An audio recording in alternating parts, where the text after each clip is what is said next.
warahmatullahi wabarakatuh.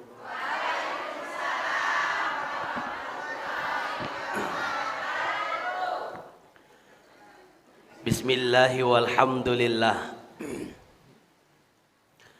Alhamdulillahi nahmaduka ya zal jalali wal ikram ala ma akmalta lana min dinil islam wa nusalli wa nusallim ala nabiyil huda war rahmah al mab'us bil kitabi wal hikmah khataman nabiyyin wa imamim mursyidin sayyiduna wa maulana Muhammad wa ala alihi at-tahirin wa sahabatihi al-warisin li ahkami syari'atihi ila yaumiddin.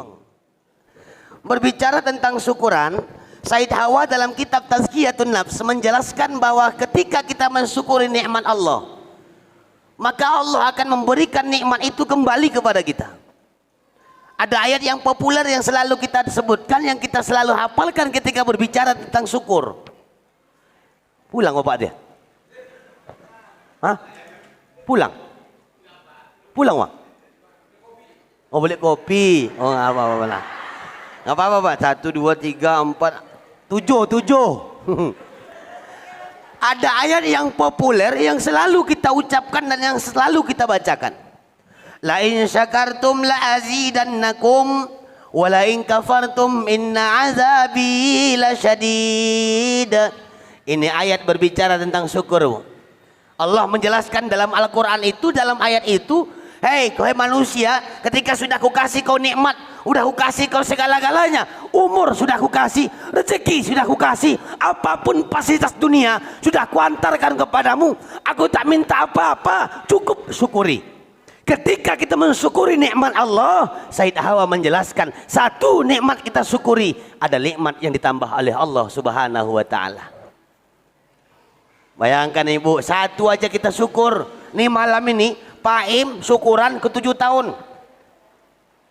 Kita bersyukur karena langgeng. 5 yang dikasih Allah dalam setiap kata-kata syukur. Syukur itu ada 3. Woi. Syukur itu ada 3. Woi. Woi, ngurus kopi aja harus rame-rame. La ilaha illallah. Kan bisa inisiatif sendiri Bu. Oh bukan masalah kopi. Kalau nggak masalah kopi nanti dibahas. Aku lagi ceramah. Masalah di luar acara nggak usah dibahas hari ini. Jauh-jauh kami datang mau ceramah. Aku bahas lain kalian. Udah tisu nggak ada. Ketika kita mensyukuri milad ini, Bu, semua termasuk terkhusus pimpinan Bu Armada, ada pesan dari kami. 7 tahun bukan waktu yang singkat dan bukan juga waktu yang jauh. Boleh jadi 7 tahun berakhir sampai sini, boleh jadi akan ada yang namanya milad selanjutnya. Ini adalah waktu yang sangat luar biasa, merintis, bertatih-tatih kata Bu Armada tadi. Dari mulai hari pertama sampai tahun pertama, tahun kedua sampai tahun ke-7, segala macam ilmu dari guru-guru kita sudah kita timba, sudah kita ambil. Sekarang aplikasikan dalam kehidupan. Ini 7 tahun bisa habis begitu saja kalau kita sendiri yang menghabiskan. Silaturahim dan wadah silaturahim ini bisa putus gara-gara pribadi Bu. Ada wadah yang begitu besar. Ternyata di dalam wadah yang besar itu banyak orang yang punya penyakit. Sehingga habislah itu wadah. Yang menghancurkan keluarga sendiri. Yang menghancurkan organisasi orang dalam sendiri. Kita tak mau Pak Im bisa hancur beberapa hari ke depan. Yang kita inginkan kita sudah meninggal, jariah masih bertahan, anak cucu kita yang melanjutkan. Betul? Tanamkan dalam hati, aku ngaji kemari hanya untuk mencari ridha Allah, bukan yang lain. Hilangkan sifat-sifat yang tidak disenangi oleh Allah. Hilangkan sifat-sifat yang membuat orang benci sama kita. Buat satu sifat berkawan, satu aja yang kita buat. Bagaimana supaya Pak Im ini bisa langgeng?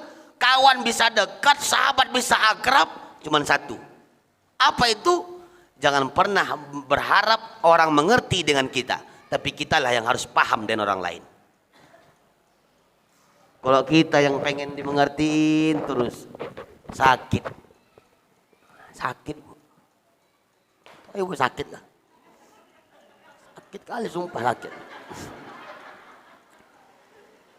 Kecewa Bu, kenapa berharap sama manusia, nggak berharap sama Allah? Nih luar biasa nih kumpulan emak-emak nih. Kalau penyakit hati bisa dihilangkan, insya Allah tahun ke depan, beberapa tahun ke depan akan ada milad-milad selanjutnya. Penyakit hati itu kata Ustadz Iqbal ada 3. Yang pertama sombong. Sombong itu punya level 3 level. Enggak macam PPKM sampai level 4. Ya Pak, Ustadz Suwandi. Sombong levelnya sampai 3 level. Bu, sombong levelnya sampai 3. Bu, sombong levelnya sampai 3. Level pertama sifat kesombongan itu ujub. Bukan ucup, ucup jual rujak. Ujub, apa itu ujub? Merasa hebat daripada orang lain. Merasa kita yang lebih pintar, merasa kita yang lebih alim, merasa bacaan kita yang paling fasih. Itu kadang banyak di wirid-wirid. Kebiasaan yang bawa wirid tahtim itu Kak Leha.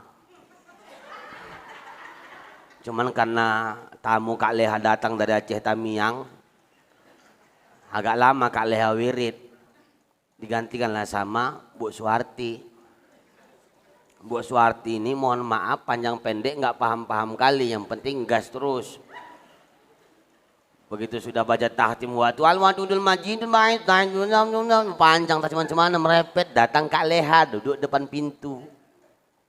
Kak Leha nanya sama Kak Fitri. Ada Kak Fitri datang? Datang Kak Fitri? Sehat ya Kak? Apa kata Kak Leha sama Kak Fitri? Fit, apa Kak? Siapa yang baca? Biasalah Kak. Biasa siapa? Siapa? Yang mana? Suwarti. Suwarti yang mana? Yang ngambil baju sama Armada Collection nggak bayar-bayar. Oh dia itu ya? Iya Kak. Hancur kali bacaannya aku tengok. Oh iya Kak. Ya kau kan nggak ngerti.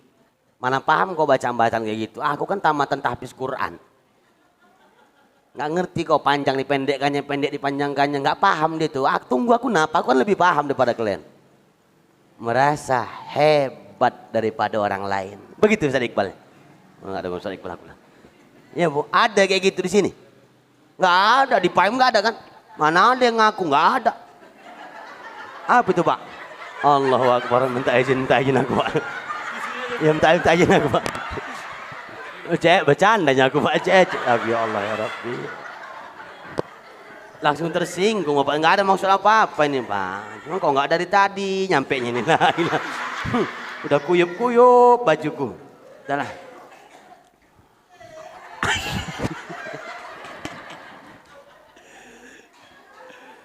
Ketika level pertama ujub ini dipelihara, level kesombongan masih ada membekas dalam hati. Hati-hati Bu. Itu level akan menaik tingkat menjadi level kedua, namanya sum'ah. Apa itu sum'ah? Membicarakan ibadah kita sama orang lain padahal orang nggak butuh itu. Ya kayak inilah sambil selonjor-selonjorannya Bu, nyender ke tiang. Agak ngantuk. Ditanya kawan sebelah ya Ustaz. Ngantuk kali kakak aku tengok. Cuman nggak ngantuk kata kau. Kenapa Kak? Capek seharian. Aku pengen nggak tidur tadi malam. Tidur, cuma jam 2 bangun. Ngapain Kak? Mana lah, aku udah biasa jam 2 bangun baca Quran laku. Habis itu Kak, sholat tahajud laku. Aku nggak kayak kau. Aku tahajud ke 8 rakaat, tambah witir, tutup witir 3 rakaat. Baca Quran aku Yasin, aku baca. Al-Waqiah, Al-Muluk, aku baca habis. Tiba-tiba di Masjid Al-Ikhlas sudah azan. Ke masjid aku sendirian. Tak ada orang di masjid sendirian aku. Kenapa lah harus cakapkan sama waktu? Aku ngapain dari malam? Untung nggak cakap sama aku waktu. Kalau cakap sama aku, nanya wah siapa aku?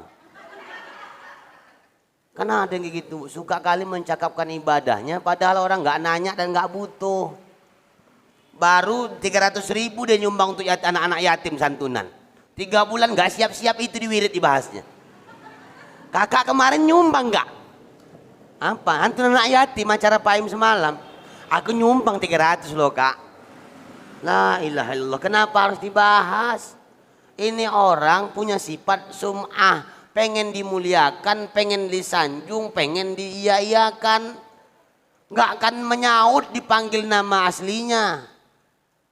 Kalau dipanggil Bu Hajah, oi baru nyaut. Ada yang kayak gitu kan? Namanya nggak mau dia nyaut. Tapi dipanggil hajahnya dia baru nyaut. Panggil hajinya baru dia datang.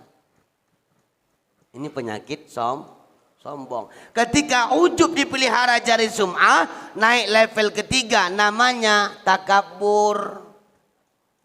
Takabur itu punya iblis, Bu. Bu. Takabur itu punya iblis. Bu. Iblis. Iblis punya takabur. Padahal ibu jangan macam-macam. Iblis itu orang terhormat dulunya. Selama 700 tahun iblis menjadi imam para malaikat menyembah Allah dalam surga. Awak jadi imam keluarga nggak becus, sombong.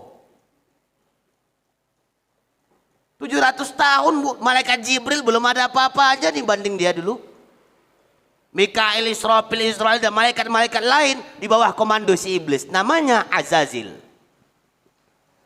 Cuman ketika satu perkara, satu kasus, derajat mulia hancur menjadi hina di hadapan Allah. Ketika Allah Subhanahu wa taala menciptakan Nabi Allah Adam alaihissalatu wassalam dalam surga, Allah perintahkan untuk seluruh malaikat sujud kepada Nabi Adam.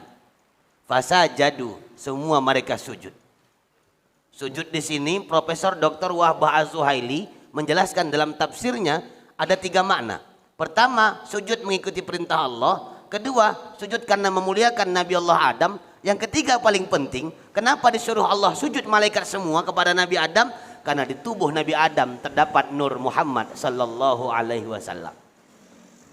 Ketika disuruh sujud semua, fasajadu, semua sujud, illa iblis, kecuali yang membangkang. Dalam Quran surah Al-A'raf Allah bertanya sama iblis, iblis kenapa kau tak mau sujud kepada Adam? Iblis jawab, Bu, ana khairum minhu, khalaqtani min nar wa khalaqtahu min tin. Aku lebih baik daripada Adam ya Allah. Aku lebih pertama diciptakan. Aku diciptakan dari orang kaya. Aku lahir dari orang kaya. Dia orang miskin. Gak mungkin aku datang ke rumah orang miskin. Aku pejabat. Gak mungkin pejabat datang ke rakyat. Aku orang hebat. Aku ustadz. Harus dimuliakan. Ini iblis.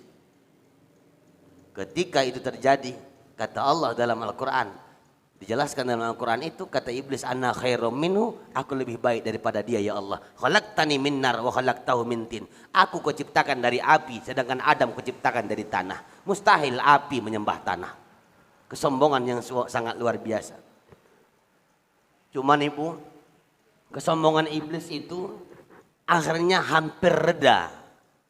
Nyaris reda. Ketika zaman Nabi Musa alaihi salatu wassalam, iblis berjumpa sama Nabi Musa ditanya oleh iblis, terbalik ya Musa, kata iblis, apa? Kau kan bisa bercakap-cakap langsung sama Allah. Kenapa rupanya? Minta tolong aku sama kau ya Musa, tolong sampaikan sama Allah, aku minta ampun, minta maaf. Kata iblis, rupanya mau juga diminta maaf. Nabi Musa diberi julukan kalamullah, yang bisa bercakap-cakap langsung sama Allah. Doanya makbul, cakapnya langsung dijawab oleh Allah. Begitupun ketika iblis minta tolong, itu Nabi Musa nggak mau bilang, beres. Lu aja kau, selagi aku ada, nggak bisa, aman itu, nggak ada. Padahal cakap langsung. Apa kata Nabi Allah Musa? Ya iblis, akan kusampaikan sama Allah permintaanmu. Ternyata suatu ketika datang Nabi Musa menghadap Allah, ya Rob, aku menyampaikan salam, aku menyampaikan pesan dari iblis hambamu. Kata iblis, dia meminta maaf, dia minta ampun kepadamu ya Allah. Jawab Allah, bu, ya Musa, sampaikan sama iblis, ku maafkan salahnya, ku ampunkan dosanya, tapi dengan satu syarat. Apa itu? Sujud di makam Adam alaihi salatu wassalam. Dulu disuruh sujud di surga, sekarang disuruh sujud di makam Nabi Allah Adam. Jumpa lagi Nabi Musa sama Nabi Adam di pasar, mana pasar? Di Pajak Melati. Jumpa Nabi Musa sama Nabi Iblis. Nabi Musa jumpa sama Iblis. Bu, Nabi Musa jumpa sama Iblis. Bu, Nabi Musa jumpa sama Iblis. Iblis! Ya enggak usah ibu bilang aku iblis lah. Latah orang nih. Iblis. Iblis gitu ibu tuh. Ya Musa, udah kau sampaikan pesanku? Sudah. Apa kata Allah? Ya iblis, Allah bilang sama aku bahwa dosamu dimaafkan, salahmu juga dimaafkan, tapi dengan satu syarat. Apapun syaratnya ya Musa, aku kerjakan. Sujud kau di makam Adam. Hah? Gak kejut ibu? Aku yang terkejut. Sujud di makam Adam ya Musa? Iya. Musa, sampaikan sama Allah, hidup Nabi Adam. Tak mau aku sujud, apalagi dia mati, tak akan mau aku sujud kepada dia. Aba wastakbara wa kana minal kafirin. Itu iblis kekal abadi menjadi penghuni nerakanya Allah. Sedahsyat-dahsyatnya kejahatan iblis dapat kita ambil, kita petik intisari. Sejahat-jahatnya iblis, selaknat-laknatnya iblis, semurka-murkanya Allah dengan iblis. Ketika Nabi Musa menyampaikan salam dari iblis kepada Allah, Allah masih mau memaafkan dan mengampuni dosanya. Apalagi kita, bu, hamba yang disayang oleh Allah, pasti dimaafkan. Apapun dosa kita secara hakikat, sebanyak apapun dosa, tetap Allah pengampun yang sangat luar biasa. Setinggi langit, setinggi gunung dosa kita, lebih tinggi lagi pengampunan Allah. Sebanyak buih di tengah lautan dosa kita, lebih banyak lagi pengampunan Allah. Suatu masa datang sahabat sama Nabi Muhammad. Sahabat ini bertanya dan melaporkan semua dosanya sama Nabi. Kata ini sahabat, ya Rasulullah, ya, aku banyak maksiat sama Allah. Diampunkan Allah kah dosaku ini? Emang sebanyak apa dosa kau, kata Rasul. Banyak lah ya Rasul. Kira-kira dibandingkan buih di tengah lautan banyak mana? Oh, banyak dosaku ya Rasul. Buih bisa ngitungnya enggak, bu? Nunduk semua, aku pikir tunduk karena paham. Rupanya tunduk udah sampai ke lubuk pakam. Enggak lama ini, bentar kita paskan. Ini kan jam 12 kurang 1 jam. Ya kita paskan aja jam 12 lewat 1 jam. Enggak mungkin lama-lama lah. Aku pun naik kereta jauh ke Johor sana. Ustaz Mahas ke Kampung Kolam. Ustaz Iqbal sampai ke Setiabudi. Jauh-jauh kami ini, bu. Enggak lama-lama ya, bu. Datang kopi balik gitu. Karena belum nampak bayangan. Karena aku tengok tadi pakai ember, gelasnya udah nyampe. Bu. Buih di tengah lautan banyak tidak? Itu sahabat bilang, ya Rasul, banyak buih di tengah lautan, lebih banyak lagi dosaku. Kata Nabi, lebih tinggi mana dosa kau ketimbang langit Allah? Lebih tinggi dosa aku ya Rasul. Tahu nggak apa yang makhluk ciptaan Allah yang paling besar? Apa ya Rasul? Aras. Aras Allah yang paling besar makhluk ciptaan Allah, Pak. Mana lebih besar aras Allah ketimbang dosamu, kata Rasul? Lebih besar dosaku ya Rasulullah. Sekarang aku nanya yang keempat, lebih besar mana, lebih tinggi mana, dan lebih banyak mana dosa kau atau ampunan Allah Subhanahu wa ta'ala? Kata sahabat itu, lebih banyak ampunan Allah ya Rasul. Bisakah aku bertobat ya Rasulullah? Bisa. Bagaimana caranya? Pertama, jihadu fi sabilillah. Perang ya Rasul? Pakai senjata? Betul. Bom? Iya. Menghadapi orang kafir? Iya. Aku lemah ya Rasul, nggak sanggup aku perang. Ada yang lain nggak ya Rasul? Dia minta sama Rasulullah cara minta ampunan, dikasih, menawar. Ada lain nggak ya Rasul? Ada. Apa itu? Puasa. Nggak makan ya? Ya nggak makan lah, namanya puasa. Dari mulai sahur lihat ya? Iya. Sampai buka puasa. Malam makan ya Rasul? Makan. Cuman siang aja enggak ya? Enggak.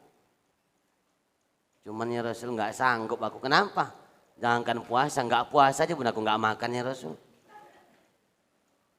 Gitu ya? Iya. Ada lain nggak ya Rasul? Ada. Apa itu ya Rasulullah? Tahajud, salat malam. Tengah malam itu. Di tengah malam.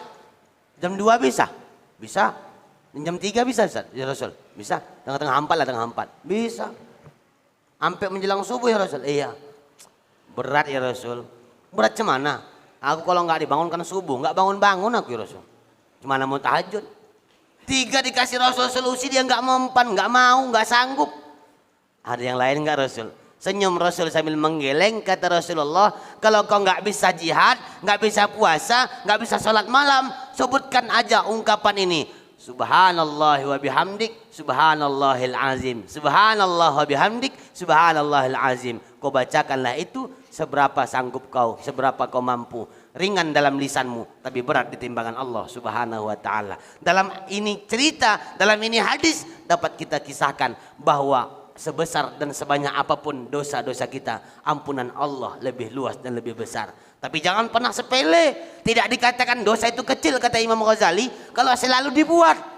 Dan tidak juga dikatakan dosa itu besar ketika dia berdosa, dia minta ampunan kepada Allah Subhanahu wa taala. Bu, 1442 Hijriah udah lalu. Sekarang 1443 Hijriah, Muharram. Tahun baru udah masuk. Yuk perbaikilah diri kita masing-masing.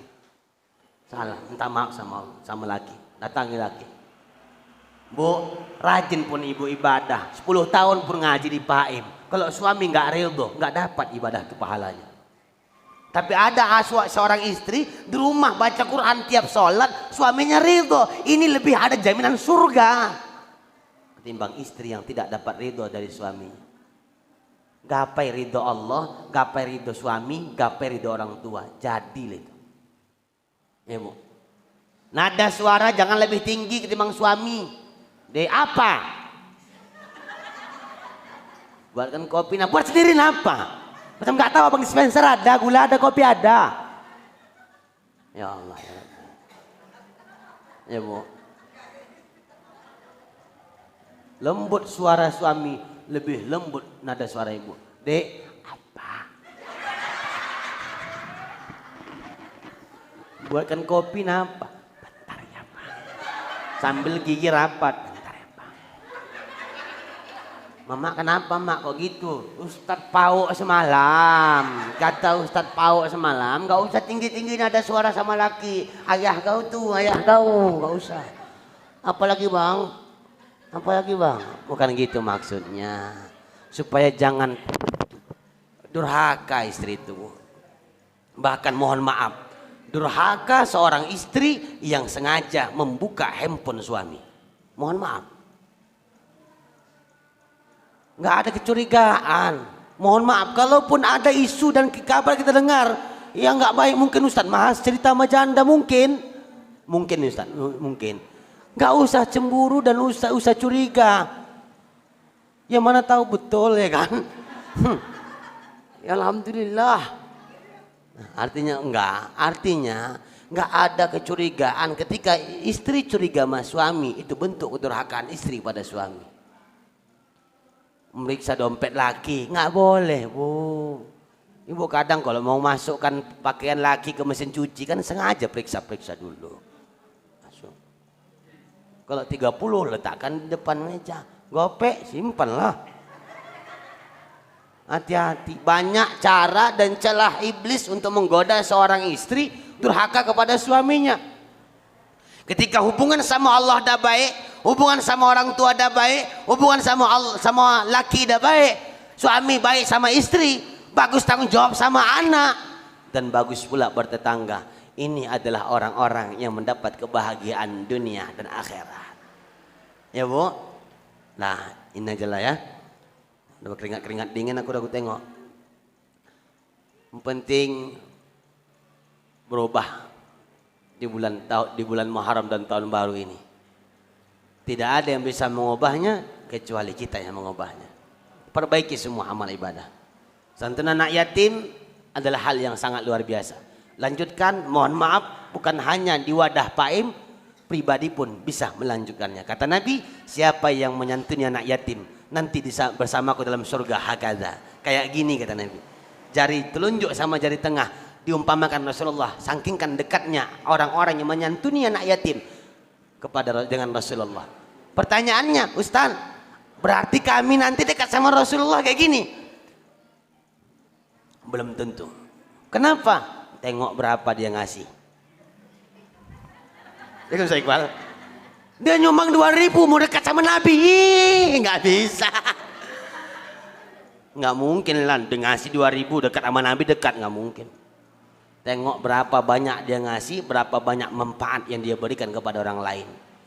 Wadah Paim bagus, luar biasa dahsyat. Bukan hanya untuk pengajian-pengajian menambah ilmu untuk kita semua, tapi bisa bermanfaat untuk orang lain dan menebar kebaikan. Tebarlah kebaikan, jalankan kebaikan, niatkan dalam kebaikan, usahakan kebaikan, ajak orang berbuat dalam kebaikan, insya Allah mati dalam keadaan kebaikan. Amin ya rabbal alamin. Saya kira ibu, bapak, para ustadz, inilah yang dapat aku sampaikan. Tak usah lama-lama karena aku tengok udah jam 12 kurang 1 jam. Habis ini acara kita banyak lagi, acara makan-makan, potong tumpeng, foto-foto dan lain sebagainya.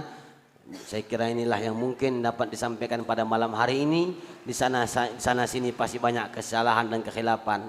Yang benar datangnya dari Allah, yang salah adalah kekurangan ilmu saya sendiri. Terima kasih atas segala perhatian, mohon maaf atas segala kekhilafan. Jangan lupa besok akan tayang video kita. Sebarkan, share, like, comment, and subscribe channel YouTube Ubah Official. Aku yakin 75% emak-emak di sini pakai handphone Android. Kenapa? Karena kemarin ada emak-emak pengajian ngundang aku, umurnya 75 tahun, dia mau minta video call sama aku. Nggak akan mungkin aku mau, nggak mungkin aku mau Bu. Aku tengok dulu muka waktu foto, oh video call, mohon maaf Bu, aku lagi sibuk. Aku bilang, nenek udah pandai video call sama aku. Ya. Artinya di masa-masa sekarang banyak orang-orang tua kita yang juga sudah paham dengan ilmu teknologi. Bagus, kembangkan ilmu teknologi itu, manfaatkan dalam kebaikan. Mudah-mudahan itu bisa membawa kita ke surga. Amin ya rabbal. Amin ya rabbal. Udahlah ya Bu. Kusangka terbit bulan purnama, rupanya bintang tak timbul jua. Di lain waktu kita berjumpa. Mudah-mudahan dalam lindungan Allah Subhanahu wa taala. Ibu, kalau ada sumur di ladang, tanda petani kurang kerjaan. Kalau ada umur yang panjang, kita bertemu di lain waktu dan kesempatan. Kalau ada sumur di ladang, boleh ibu menumpang mandi. Tapi kalau tak ada sumur di ladang, minta tolong Bu, jangan sampai tak mandi-mandi. Ya. Burung irian, burung cendrawasih, cukup sekian dan terima kasih. Buah durian, buah kedondong, cukup sekian dulu dong. Buah sirsak, si buah pepaya, buah kuini, si buah mangga, si biji buah-buahan pun tak nampakku di meja. Ibu, ada pantun terakhir untuk Ibu. Kuntilanak indah bergaya, bikin status trending FB. Ibu-ibu jangan lama-lama mandang saya, aku takut terbawa mimpi. Terima kasih atas segala perhatian, mohon maaf atas segala kekhilafan. Usikum menafsi bitaqwallah, nasrun minallahi wa fathun qarib wa basyiril mu'minin. Assalamualaikum warahmatullahi wabarakatuh.